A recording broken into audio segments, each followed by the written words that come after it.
¿Qué tal? ¿Cómo están, amigos y amigas de esta comunidad? Como siempre, un gusto, como siempre, un placer que nos acompañen. Platicando con ustedes, por supuesto, de diferentes frentes en materia política, en materia de seguridad, de economía, de cómo se ha venido conformando este escenario, no solamente preelectoral, electoral, sino también postelectoral. ¿Qué ha pasado en los últimos días, en las últimas semanas? En toda esta discusión que tiene que ver con la reforma judicial, con el plan C, con la sobrerepresentación supuestamente de Morena. Voy a platicar con una persona que en lo personal se lo digo, lo admiro y lo respeto mucho por las aportaciones que hace a esta discusión. Mi querido Javier Cravioto, filósofo, analista político. Javier, ¿cómo estás? Hola, ¿cómo estás? Muchas gracias por invitarme, Jesús. Muy contento de estar contigo y creo que la agenda, no, yo no sé, pasaron las elecciones y tal parece que seguimos ya en un torbellino de temas políticos como si no hubieran pasado todavía, ¿no? Y me da la idea de que así seguiremos por un buen tiempo. Totalmente, y te molestábamos, querido Javier, por este tema que tú presentas en The Dogmas y Renuncias.com, en donde planteas precisamente esta actitud de la oposición, una oposición que parece que no se da cuenta, pero que sí se da cuenta y que de todas formas trata de ubicar ciertos discursos, narrativas para mantenerse todavía en la agenda, pero de una manera muy falsaria. Particularmente el caso, por ejemplo, de la Marea Rosa, la reforma judicial. ¿Cómo ves tú este escenario, Ye? Mira, yo lo que veo es esto. Yo hubiera pensado que después de las elecciones, y dada la contundencia de los resultados, como que las posiciones de ambos lados, de ambos grupos, ¿no? El grupo ganador de Morena, PT, Partido Verde, y la oposición detrás de la candidata Xóchitl Gálvez. Bueno, pues que ambos grupos ya estaban como muy claros en lo que había sucedido y en lo que seguía, en el sentido de unos por una parte sí, pues ya ganamos y el plan que vamos a hacer es el que ofrecimos en campaña y del que hemos venido hablando desde hace muchos años, y por otra parte, una posición donde ante el resultado, ante los hechos consumados, hubiera dicho, bueno, pues ya nos ganaron, ya perdimos. ¿Cómo nos conformamos como oposición o cómo nos sumamos constructivamente a un proyecto que es ganador? Y no estoy diciendo poniéndose del lado del ganador, no estoy diciendo eso, sino simplemente estoy planteando que hubiera habido una visión o un mensaje de decir, de acuerdo, ya ganaron, ¿qué hacemos para que pues también escuchen un poco lo que nosotros quisiéramos proponer o para etcétera, etcétera, etcétera, ¿no? O sea, es decir, proponer algo. Eso es lo que yo hubiera pensado. Pero lo que yo veo a pocas semanas, creo que vamos 7 semanas, ¿no? Las elecciones fueron el 2 de junio. Llevamos 7 semanas de que sucedieron y con la contundencia de los resultados, pues al día siguiente ya sabíamos qué había pasado. Pero bueno, conforme se han ido pasando estas semanas, pues está muy claro para todos qué es lo que pasó, ¿no? Por si alguien tenía dudas, vamos a decir. Y entonces lo que me llama la atención es que tal parece que para la oposición no sucedió lo que sucedió. Ese es el tema de fondo, o sea, como que no entienden o no quieren entender o hacen como que no entienden que lo que sucedió es que el proyecto al que ellos se oponían, el proyecto de la Cuarta Transformación, ganó por mucho, ganó lo que le llamamos desde hace muchos años el Plan C, no muchos años, pero sí muchos meses, el Plan C, se ganaron las mayorías, se ganaron las mayorías de estados, cámaras, alcaldías, congresos locales, gubernaturas. Esos son hechos, no es una idea, ¿no? Son hechos. Y frente a ese mare magnum de resultados, lo que yo veo frente es como una oposición que no lo asume y creo que es preocupante. Oye, el tema de las mentiras, porque a final de cuentas uno podría también fíjate, preguntar eso desde tu óptica, ¿por qué no lo asumen? ¿Por qué no lo reconocen en un momento dado? Como decías, tal vez en un principio uno debería pensar, bueno, tendrían que hacer una autocrítica, refugiarse, recoger los pedazos y seguir adelante. Pero, pero en un momento dado, y eso es una de las preguntas que te hago, es ¿por qué? O sea, ¿por qué les cuesta tanto reconocer una derrota de esta naturaleza? ¿Y por qué utilizar la mentira como una de las principales herramientas argumentativas incluso? Mira, yo creo que aquí habría que discernir de quién estamos hablando, porque la oposición como tal no es un único, no es un único ente al que puedas decir esta es la oposición, sino que la oposición se conforma de varios, ¿no? Algunos que sí son matones, jefes y muchos seguidores, y en fin, creo que habría que discernir de quién estamos hablando. Pero cuando tocas el tema de mentiras, entonces yo ahí sí creo identificar de quién estás hablando.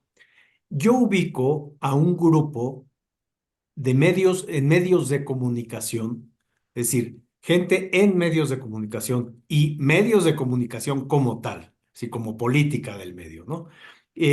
Comunicadores, opinólogos, escritores, eh, gente, lo que en México siempre conocimos como los intelectuales, ¿no? Los abajofirmantes intelectuales de toda la vida, de los grupos de Krause, de Aguilar Camín, etcétera, ¿no? Entonces, todo este grupo creo que es el que sí incurre en mentiras directas. Te voy a decir por qué.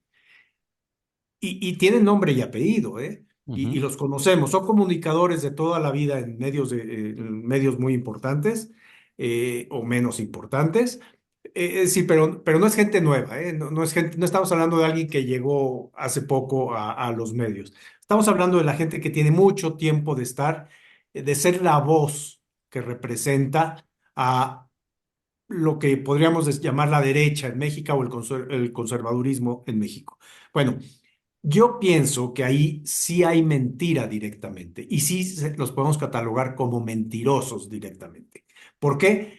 Porque precisamente por su experiencia académica de preparación que ostentan y que lo sacan los títulos y que uno estudió aquí y uno estudió acá y en general universidades del extranjero y libros publicados y etcétera, etcétera, o años en la televisión en los primeros niveles de las pantallas, ¿no? La famosa pantalla de Televisa, de los noticieros nocturnos, que bueno, eso significaba la magnificencia absoluta. En fin, todo este grupo es gente que sí sabe de lo que está hablando.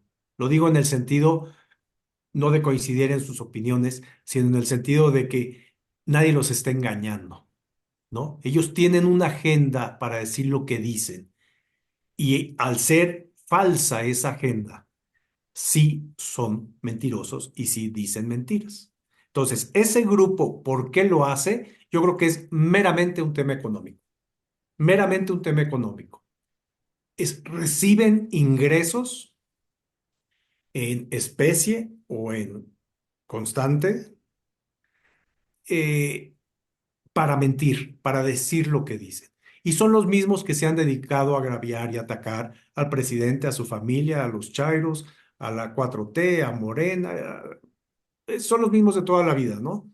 Se les ha documentado, y ese es creo que parte del gran ardor y enojo que tienen, sus trapacerías a lo largo del tiempo, los contratos con gobiernos, los recursos pues que tienen. Resulta que todos los periodistas aquí en México y todos los comunicadores, todos los opinadores de este segmento, pues todos son ricos, todos son millonarios, tienen yates, vehículos, casas, haciendas, ranchos, obras, todos. Todos, cuando en México, como cualquier profesión, el periodismo, pues son empleos mal pagados. Y yo no digo que en general, ¿no? Y yo no digo que no se puedan tener buenos ingresos, y se pueden tener muy buenos ingresos en las principales televisoras y todo. Pueden tener excelentes ingresos, pero nunca a los niveles a los que tienen, ¿no? Y dineros ocultos en países, en otros países y en estos lugares donde se ocultan los fondos. Es decir, eso no es factible.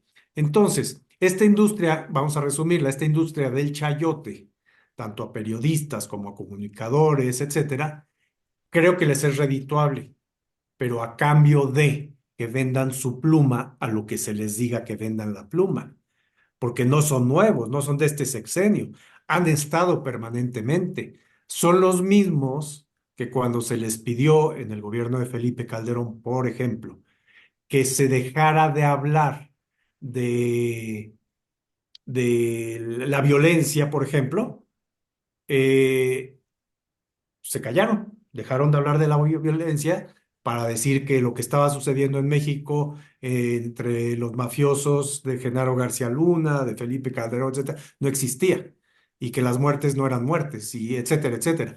Entonces, eso fue en su momento, ¿no? Pero fueron también los mismos con loas en el gobierno de Peña Nieto, por ejemplo, ¿no? Al guapo de Peña Nieto. Ellos hicieron la campaña de que era un hombre guapo y que por lo tanto debía ser el candidato. Y ellos son quienes ocultaron la verdad de lo que sucedía con todo el equipo de Peña Nieto y los gobernadores en su momento en el sexenio del presidente Peña Nieto. Son los mismos. Entonces, es gente que cobra por mentir. Quien les pague les dice cuál es la agenda. Entonces, cuando hablamos de los grupos de oposición que están en esta situación que planteamos al inicio, creo que habría que empezar, y digo, y hay más, hay dos más, pero identifico a este como la cabeza de lo demás, ¿no? Y la cabeza manejada por alguien, ¿sí? Manejada por alguien, pero esa es la cabeza que maneja la opinión pública y la opinión pública opositora, por supuesto. ¿Hay sobrerepresentación de este tipo de personajes de los Loret, de los López Dóriga, de los Alatorre, de los Alemán, de los Ciros en los medios de comunicación? Yo creo que sí, ese es un poco lo que planteo en mi última columna. Mira, vamos a ver, si el resultado de las elecciones, las últimas, podríamos hablar incluso de las de hace 6 años, pero no, hablemos de estas últimas, te marcan una contundencia como ya la mencioné, pero te mandan un indicador de qué lado está la opinión pública mayoritaria que votó a favor de la continuidad del proyecto de la Cuarta Transformación. Es decir, el grupo que votó a favor de la doctora Sheinbaum, ¿ok? Contra el grupo opositor que votó a favor de la señora Xochitl Gálvez, ¿sí? Eh, ¿Cuál es mayoritario? Está clarísimo. Yo lo tengo muy claro, ¿no? Yo lo tengo muy claro. Bueno, ¿por qué esa representación no existe en los medios? ¿Por qué las mesas redondas, por ejemplo, de las televisoras en mención, ¿no? Si hay 5 voces, si hay 6 voces, si hay 7, si hay 4, si hay 3, pues si bien nos va, hay uno o una que expresa ideas acorde con el movimiento que resultó ganador, ¿sí? Y los otros 4 o 5 o 6 invariablemente representan los intereses de la derecha, invariablemente. Entonces dime si no hay una sobrerepresentación. Ahora que el tema de sobrerepresentación está tan de moda, pues la única sobrerepresentación que yo realmente veo de antes, pero ahora con los resultados que tuvimos, confirmo, es esa. Hay una sobrerepresentación de las voces de la derecha en los medios de comunicación, incluso en los públicos, porque tenemos algo que está sucediendo en Canal 11 con estas voces también. Son absolutamente anti López Obrador, anti Claudia Sheinbaum, anti 4T, anti todo lo que le suena a izquierda, etcétera, pero son mayoritarios en esas voces que se conforman y que escriben en medios, ¿no? Si tú tomas las notas de los periódicos de mayor circulación, aunque cada vez más disminuida, eh, el Reforma, el Universal, el Excelsior, checa cualquier día de la semana, abre y ve las columnas de opinión. ¿Cuántas están a favor de un tema en general, con sus matices, y cuántas a favor del otro? Con sus matices. Invariablemente te vas a encontrar 90 contra 10% o 80 contra 20, ¿no? O sea, y eso no se mueve. Entonces, ¿qué es lo que representa? ¿Qué es lo que representa? Cuando la doctora Sheinbaum ganó con el 50 y tantos por ciento, pero no solo eso.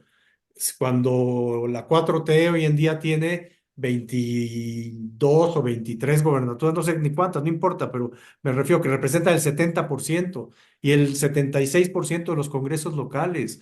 Y de los 300 distritos electorales, ganó más de 200 y pico distritos electorales. Y de los 32 estados de la República con la Ciudad de México, eh, en 31 se ganó, en 31 salvo en Aguascalientes, se ganó. Entonces, ¿hay una sobrerepresentación? Sí, claro que sí la hay, Jesús. Mi querido Javier Cravioto, usted lo acaba de escuchar, analista político, filósofo, de verdad, ha sido un placer compartir contigo estos minutos y que participes con nuestra comunidad, oye. Te agradezco mucho, Jesús, encantado, un placer.